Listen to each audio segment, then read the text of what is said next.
एक किताब है, उस किताब का नाम है राम मनोहर लोहिया कभी भी आरएसएस में नहीं रहे। उनकी किताब है, महंगी किताब है, guilty man of India's partition by Ram Manohar Lohia. ये किताब पढ़ेंगे तो उन्होंने पूरा जो आपके मौलाना आज़ाद का फ्रॉड है, नेहरू का फ्रॉड है, कौन कौन जिम्मेदार था, सबको एक्सपोज किया है। राम मनोहर लोहिया का संघ से कोई लेना देना नहीं था। मैं इसलिए वो किताबें आपके सामने कोट करना चाहता हूं जिससे कोई ये ना कहे कि साहब ये तो एक तरफा किताबें लिखी हुई हैं, आप इनको पढ़ा करके लोगों को बेवकूफ़ बना रहे हैं और लिहाजा इससे ऐसा लगता है कि हमने कोई खास किस्म के लोगों को किताबें प्रमोट की हैं। ऐसे ही एक दूसरी किताब है, Muslim League attack on Sikhs and Hindus in Punjab. इस किताब का जिक्र नहीं है। जब दिल्ली के अंदर भारत की आजादी का झंडा फहराया जा रहा था और बड़े जोर जोर से नारे लग रहे थे और भारत के विजनरी प्रधानमंत्री अंग्रेजी में धारा प्रभा भाषण दे रहे थे, जिसे भारत का हर गरीब आदमी यह सोच के बड़ा खुश था कि हमारा आदमी अंग्रेजी में भाषण दे रहा है, उसी वक्त उस समय बंगाल में और पंजाब के अंदर, पूरे पंजाब में 50,000 औरतों का रेप हुआ था। औरतें अपना सर झुकाने के लिए भागी भागी घूम रही थी। बंगाल के अंदर सड़कों पे, रेलवे स्टेशन, बस स्टैंड के अंदर लाशें पड़ी हुई थी हिंदुओं की, और औरतें, मां, बच्चे ढूंढ रहे थे उनकी लाशें, जिस वक्त दिल्ली के अंदर झंडा फहराया जा रहा था। उस वक्त का सारा वर्णन, उसका एक एक थाना, किस पुलिस थाने की यह घटना है, इस किताब का नाम है Muslim League attack on Sikhs and Hindu in Punjab by Gurbachan Singh Talib. यह किताब भी मेरे पास है। इनका कोई संबंध संघ से नहीं है। हमने सही किताबें तक पहुंचने नहीं दी, और पहुंच गई तो हमने पढ़ के उनको काउंटर नहीं किया। लिहाजा एक किताब और है, आप पढ़ सकते हैं। उस किताब का नाम है मुस्लिम पॉलिटिक्स इन सेकुलर इंडिया। आपके महाराष्ट्र के एक दानिश्वर हैं, अब नहीं हैं, अब उस परिवार का एक आदमी राज्यसभा में है, उनका नाम था हामिद दलवई। तो आपको पता चलेगा कि अलीगढ़ मुस्लिम विश्वविद्यालय का जो संस्थापक था, जिसका नाम था सर सैयद अहमद खां, वो कितना बड़ा फ्रॉड था, कितना एंटी इंडिया और एंटी हेट्रेड था। लेकिन ऐसे लोगों को हमारे बारे में ये झूठ करके बताया गया कि सर सैयद ने अपनी बातों में एक दिन ये कहा कि हिंदुस्तान एक बहुत खूबसूरत दुल्हन है, और एक हिंदू उसकी एक आंख है, एक मुस्लिम उसकी आंख है। अगर एक भी आंख खराब हो गई तो यह हिंदुस्तान बहुत बदसूरत लगेगा। पूरी जिंदगी निकल गई मेरी अलीगढ़ यूनिवर्सिटी में। बड़े बड़े दानिश्वरों की किताबें मैंने पढ़ डाली और मैंने पूछा कि सर सैयद ने यह कहां बोला था। एक साहब ने रिसर्च की, उन्होंने कभी नहीं बोला था। यह तो उस वक्त की जरूरत थी, इसलिए यह फैलाया गया। तो सर सैयद का चरित्र क्या है, वो मुस्लिम पॉलिटिक्स इन सेकुलर इंडिया में हामिद दलवई ने पेज नंबर 23 पे साफ कर दिया है। ऐसे ही एक किताब है, your prime minister is dead. Young लड़का है, बहुत मेहनत की है उसने, उसका नाम है अनुज धर, जिसकी किताब का बेस करके देश के एक राष्ट्रवादी फिल्म मेकर विवेक अग्निहोत्री ने फिल्म बनाई है ताशकंद फाइल। उस फिल्म को देखने जाइए, उस फिल्म के अंदर कोई ड्रामेटाइजेशन नहीं किया गया है। आज के दौर को उस दौर से पता चल जाएगा किन कारणों से लाल बहादुर शास्त्री की हत्या हुई थी। जस्टिस लोया की मौत हो गई, किन कारणों से हुई, लेकिन इस देश में मीडिया के लिए चर्चा का विषय था, क्योंकि किसी एक आदमी को टारगेट करना था जो सत्ता में बैठा हुआ था, कि जस्टिस लोया की मौत हुई है और उनके परिवार के लोग कह रहे हैं कि डाउटफुल है। मैंने कहा प्यारो, जस्टिस लोया से अपनी मोहब्बत दिखाने वालों, लाल बहादुर शास्त्री का पूरा खानदान, उनके तीनों बेटे जिंदा हैं, उनकी बहुएं जिंदा हैं। वो तो पिछले 70 साल से सर मार मार के दग गए कि हमें मालूम है कि उनका पूरा शरीर नीला पड़ गया था, उनके ऊपर जख्म थे, उनकी हत्या हुई है। आज तक उन लोगों ने कभी उनकी आवाज नहीं सुनी कि उनका परिवार कहता है कि उनका पोस्टमार्टम तक नहीं कराया गया। उसके ऊपर फिल्म बनी है ताशकंद फाइल, आप लोग देखेंगे तो तथ्यात्मक रिपोर्ट है, सारे डॉक्यूमेंट के ऊपर बेस्ड है, ड्रामेटाइज नहीं है।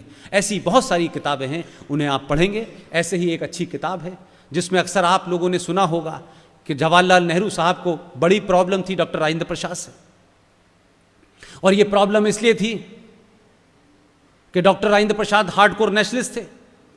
डॉक्टर राजेंद्र प्रसाद से जब यह कहा गया कि सोमनाथ के मंदिर का जीर्णोद्धार किया गया है, भारत सरकार की तरफ से किया गया है, लिहाजा आपको उसमें जाना चाहिए, तो जब उनको बुलाया गया तो उन्होंने कहा मैं जाऊंगा। तो उनको जब पता चला विजनरी को, तो वो इस बात पे बिफर गए कि आप कैसे जा सकते हैं। तो डॉक्टर राजेंद्र प्रसाद के शब्द हैं, ये मेरे नहीं हैं। उन्होंने कहा मैं भारत का राष्ट्रपति हूं, ये एक तरफ है, लेकिन मेरी आस्था दूसरी तरफ है। मैं जाऊंगा, राष्ट्रपति के प्रोटोकॉल में नहीं जाऊंगा तो मैं राजेंद्र प्रसाद के प्रोटोकॉल में तो जा सकता हूं। वो गए, उनके जाने से विजनरी प्रधानमंत्री को इतनी तकलीफ हुई कि उस दिन के बाद से डॉक्टर राजेंद्र प्रसाद के विदेशी दौरों को खत्म कर दिया गया। डॉक्टर राजेंद्र प्रसाद की एक तरीके से इनडायरेक्टली हत्या कर दी गई। डॉक्टर राजेंद्र प्रसाद 4 दिन के लिए बीमार हुए, 4 दिन के लिए बीमार हुए।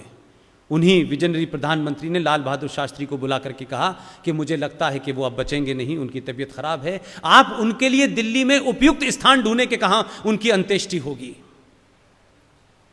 लाल बहादुर शास्त्री दिल्ली का दौरा करने के बाद आए, उन्होंने कहा साहब विजय घाट ऐसा लगता है कि वहां उनकी अंत्येष्टि होगी। जब तक ये सब बात होती वो बेचारे ठीक हो गए, वो वापस आ गए।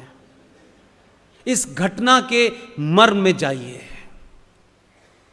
उनको अस्थमा की बीमारी थी। वो जब रिटायर हो गए तो आज जो बिहार में कांग्रेस का ऑफिस है, जिसे सदाकत आश्रम कहते हैं, उसमें उस जमाने सीलन हुआ करती थी। उसके एक कमरे में डॉक्टर्स को हिदायत थी दवा नहीं देनी है।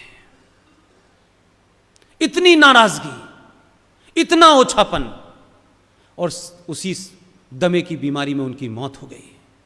और जब उनकी मौत हो गई तो डॉक्टर राधाकृष्णन से कहा कि आप उनके जनाजे में नहीं जाएंगे। आप ये देखिए कि उस वक्त भी लोग मौजूद थे, ऐसा नहीं था कि लोग नहीं थे, लेकिन कितनी ताकत के साथ उनको आपने रोकने की कोशिश की। डॉक्टर राधाकृष्णन ने कहा यह नहीं हो सकता, I am not going to accept. वो भी गए उनके जनाजे में। इस पूरी घटना का जिक्र अगर आपको पढ़ना है तो 1969 में एक किताब लिखी गई है। जिन्होंने कांग्रेस के 50 साल का पूरा दौर कवर किया है, उनके परिवार के लोग जीवित हैं। मेरी सिर्फ इस किताब के ढूंढी और कैसे मिली, यह सिर्फ एक लाइन की कहानी है। मैं जर्नलिस्ट रहते हुए प्रेस क्लब ऑफ इंडिया में 4 बार सीईओ के पद पे इलेक्ट हुआ। जो पत्रकार शाम के 7 बजे पीते हैं उसका शौक मुझे था नहीं। मेरे पास बड़ा ऐसी उल्टे सीधे काम करने का शौक रहता था। मैंने कबाड़े में से कुछ किताबें निकाली तो मुझे पता चला कि प्रेस क्लब जो 1957 में बना है उसके फाउंडर का नाम है दुर्गा दास। ये दुर्गा दास हिंदुस्तान टाइम्स के एग्जीक्यूटिव एडिटर हुआ करते थे। उन्हीं का बेटा बाद में दार्जिलिंग से मेंबर ऑफ पार्लियामेंट बना, जिसका नाम इंद्रजीत था, जिनकी बेटी सबीना इंद्रजीत आज भी जीवित है, टाइम्स ऑफ इंडिया में नौकरी करती थी, आजकल फ्रीलांस करती है। उस दुर्गा दास ने, मैंने तो इस बहाने निकाला कि वो प्रेस क्लब के फाउंडर प्रेसिडेंट थे। मैं जब पढ़ते पढ़ते आगे आया तब मुझे पता चला कि इन्होंने तो बड़ी जबरदस्त किताब 1969 में लिखी है। उस किताब का नाम है India from Curzon to Nehru and after by Durga Das, published in 1969। उसके 353 नंबर पेज पे चैप्टर नंबर 13 पे पूरा ये घटना लिखा हुआ है। ये वो हार्डकोर कांग्रेसी थे, हार्डकोर नेहरू जी के खास थे, लेकिन सच लिखने की उसमें हिम्मत थी। उस किताब के बारे में भी आपसे कोई सवाल नहीं करेगा। उस किताब मार्केट में अवेलेबल है, 500 कुछ रुपए की है, पढ़ लें उस किताब को। एक आखिरी किताब और आपको बताना चाहता हूं। उस किताब का नाम है the viral version of history. 1947 Kashmir के ऊपर लिखी गई किताब है। उस किताब को लिखा है प्रेम शंकर झा ने, और इस किताब को आप पढ़ेंगे तो आपको एक मजे का एक ऐसा तथ्य पता चलेगा जिसका जिक्र हम लोग बताया नहीं गया। आप सबको याद होगा कश्मीर को लेकर के नेहरू जी की अलग राय थी और सरदार पटेल की अलग राय थी।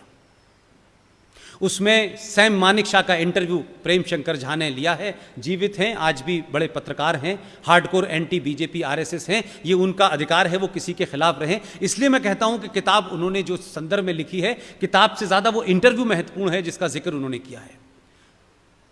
वो 1996 में किताब छपी है, मार्केट में अवेलेबल है, आप ले सकते हैं।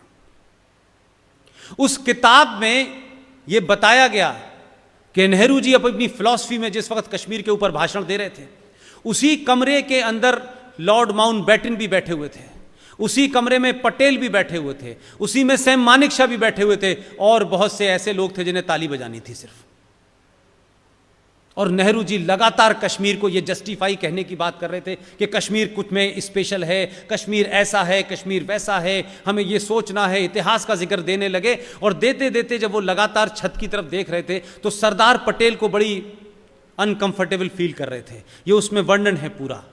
तो सरदार पटेल ने उसी अंदाज में, उसी भरी सभा में जब नेहरू जी ये भाषण दे रहे थे, बहुत गुस्से में झुंझलाते हुए नेहरू जी से पूछा हिंदी में कि नेहरू तुम्हें कश्मीर चाहिए कि नहीं चाहिए।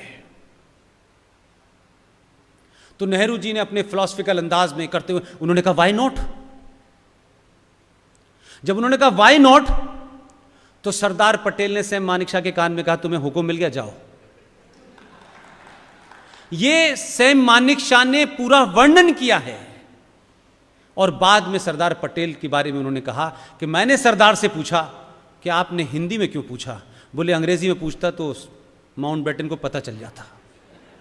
तो उस वक्त भी लोग कितने हालात में दबे हुए थे, उस बीच से रास्ता निकाला उन्होंने। आज तो हालात आपके लिए खुले हुए हैं, कोई रास्ता नहीं निकालना है। थैंक यू वेरी मच, बहुत बहुत शुक्रिया आपका।